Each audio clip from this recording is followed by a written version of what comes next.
Yes, good morning बच्चों।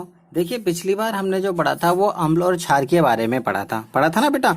अम्ल और क्षार के बारे में पढ़ा था हमने। अब हम बात करते हैं किसके बारे में, लवण के बारे में। तो ये आपको पता है, जब अम्ल व क्षार अभिक्रिया करते हैं तो जिसके दौरान लवण और जल का निर्माण होता है, और इस अभिक्रिया को क्या कहा जाता है, उदासीनीकरण अभिक्रिया। क्या कहते हैं बेटा अपन इसे, उदासीन अभिक्रिया। देखिए उदाहरण में लिखा हुआ है ना, अम्ल और क्षार दोनों अभिक्रिया करेंगे तो क्या बनाएगा, लवण और जल बन जाता है। जैसे HCl हाइड्रोक्लोरिक अम्ल हो जाएगा, और NaOH मतलब कि सोडियम हाइड्रोक्साइड हो जाएगा, और क्या बना लेगा, NaCl प्लस H2O मतलब कि जल के अणु का निर्माण हो जाएगा। किसके साथ, इसके साथ में, है ना। और ये देखो हमने अभी बात करी थी, यह क्रिया क्या कहलाती है, उदासीनीकरण अभिक्रिया कहलाती है।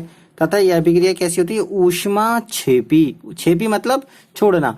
तो वह रासायनिक अभिक्रिया जिसमें ऊष्मा बाहर निकलती है क्या कहलाएगी, ऊष्मा छेपी अभिक्रिया। ठीक है ना। तो वह रासायनिक अभिक्रिया जिसमें उत्पाद के निर्माण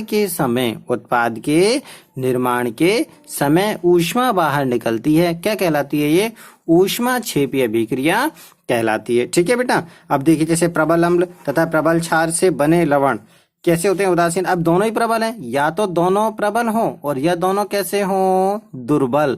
हमने बात करी थी, ध्यान हो तो इसकी, पढ़ा था ना हमने।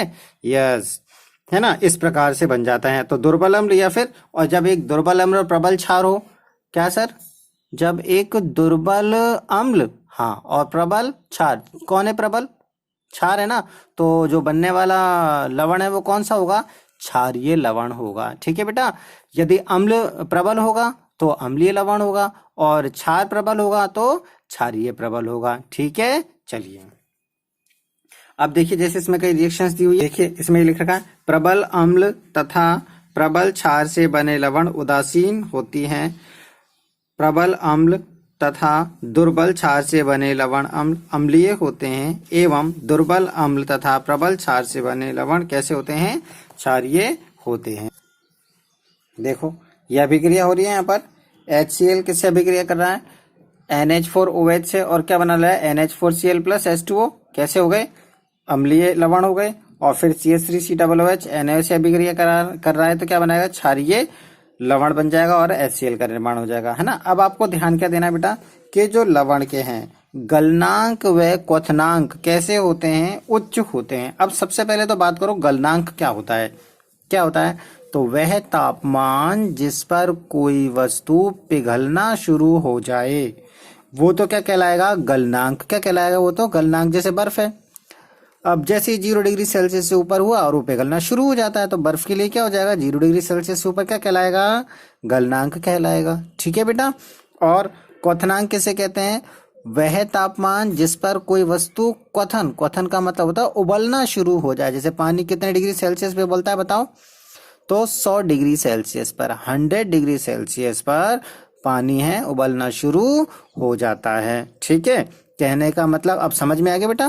क्वथनांक तो क्या होता है, वह तापमान जिस पर कोई वस्तु उबलना शुरू कर दे, क्वथनांक कहलाएगा। और गलनांक किसे कहते हैं, तो वह तापमान जिस पर कोई वस्तु गलना शुरू हो जाए, गलनांक कहलाता है।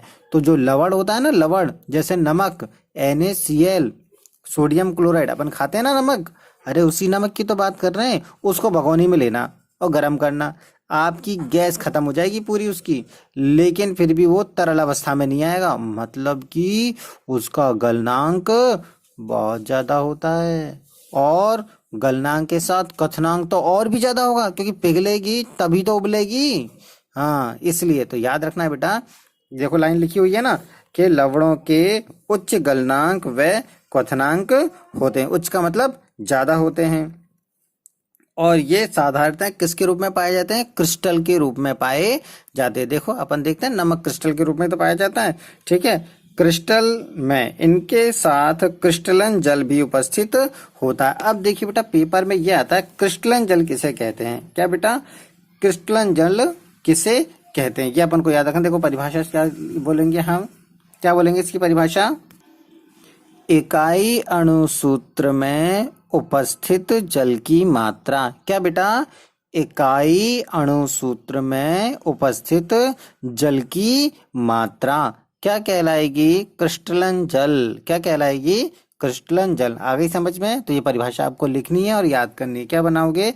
इकाई अणु सूत्र में या इकाई सूत्र में उपस्थित जल की मात्रा को क्रिस्टलन जल कहा जाता है। ठीक है बेटा। देखिए जैसे यहाँ पर Na2CO3 डॉट 10H2 कितने हो गए बेटा? 10H2 हैं, 10H2। अब 10 क्या है यहाँ पर? 10H2 मतलब कि जल ही तो भाई, जल का फॉर्मूला क्या होता है? H2O। तो 10 तो कितने हो गए जल के अणु? कितने हो गए बेटा? 10 हो गए। और ये 10 जल के अणु क्या कहलाएंगे? क्रिस्टलन जल कहलाता है। क्या कहलाता है बेटा?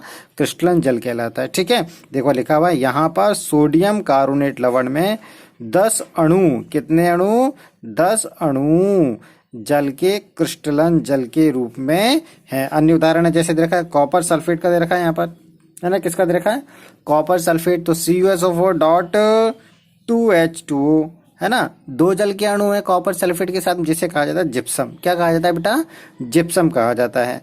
और यह है फिटकरी का फॉर्मूला जो आपको याद रखना है। क्या है?